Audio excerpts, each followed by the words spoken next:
Hey guys, Mr. Markcoos here, more MLO Markcoos Mafia. Today we only have one game in this episode because around my area we've been having some trouble with electricity and Wi-Fi. For some ridiculous reason we had no electricity for about 4 hours on Saturday? No, Sunday. I woke up and I had no electricity, so yeah. So that was when I played this game like a day before, so on the Saturday. And my god, like I was playing it, I was like, this is good. I was like, I'll come back and play another game in the morning. Never happened. Then when it actually did come back, I had no internet. But this guy rating 530, absolutely gonna destroy me. Look how many points are available. 450. I was looking, I was just like, my god, man. Like that could buy a whole new player for that.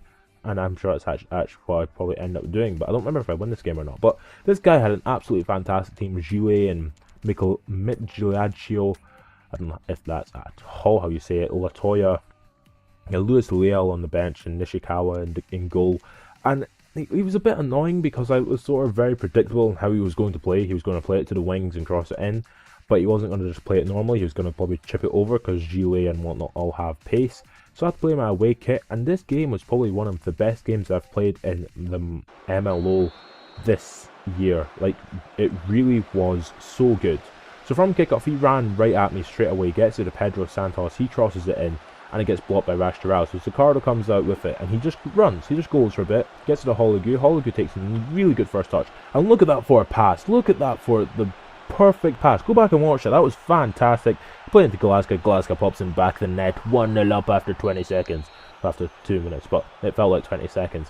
And then from his kickoff, he gives the ball straight away back to me. Orling chips it through an absolutely amazing chip, gets it to Didier Yakonan with a shot, and the keeper makes a good save. Corner kick to myself.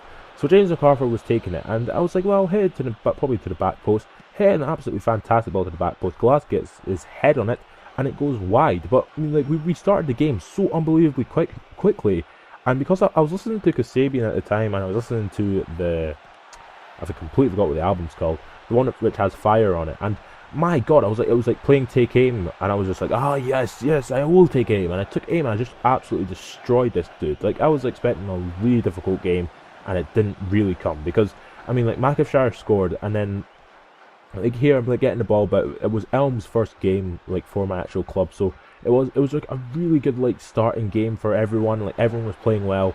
Then eventually he gets the ball, plays a chip through ball, well, basically made the guy make the run through, he played a chip through ball to Kuroki. Kuroki gets through on goal, gets a shot away, and Luciano for some reason does not do anything. But from kickoff, I was like, well, mate, you can do it, I'll do it. So I got the ball to Orlane, made Galaska make a relatively normal run in, chipped him, and I was like, screw you, you prick.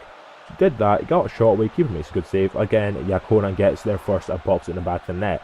So, like, I don't like doing that, I really dislike playing stuff like that, but when it comes to him doing it, I would rather just that's basically my way to get back at him. It's just like, you be a prick, I'll be a prick. So, Yakonan scored again. He scored 2 goals in the first half, 4-1 at half time. We've absolutely dominated this guy, but he's played really well, 71 pass completion. But you could sort of tell that he knew for a fact what he was going to really do with the ball a lot more. In the second half was probably chip it through to Gile and whatnot. But I should score here with Orlane. He takes an unbelievably dreadful touch. If it had been Van Barad, it would have been a goal. But from this, it all goes to hell.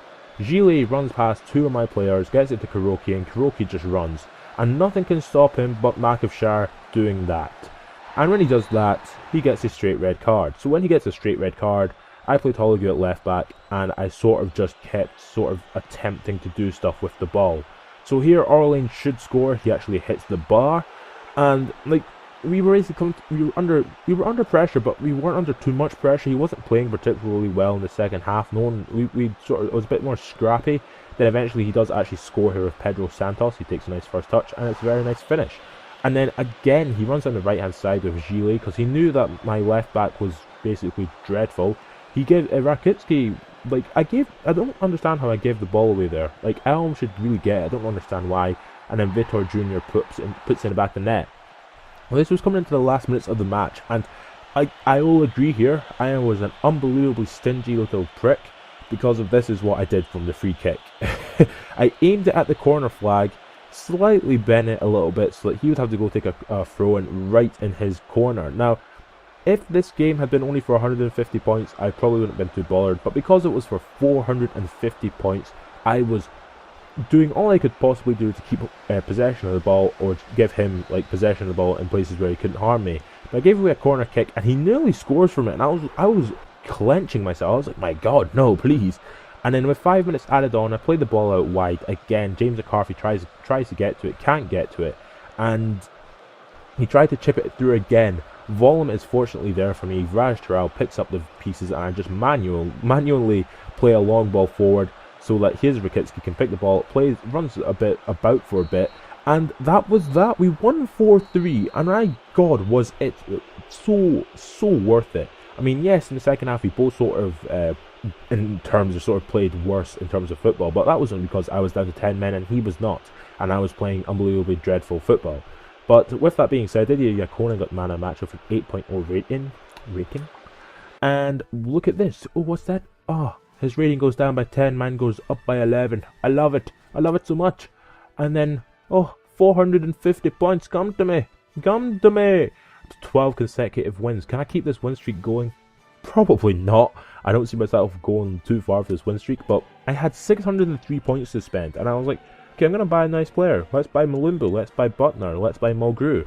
I actually go out and buy Alex Butner because of the fact that I really need a left back, because Makashara was pretty bad. So yes, that's the end of the episode. So if you have enjoyed this episode of MLO, subscribe to my channel for more, and catch you later.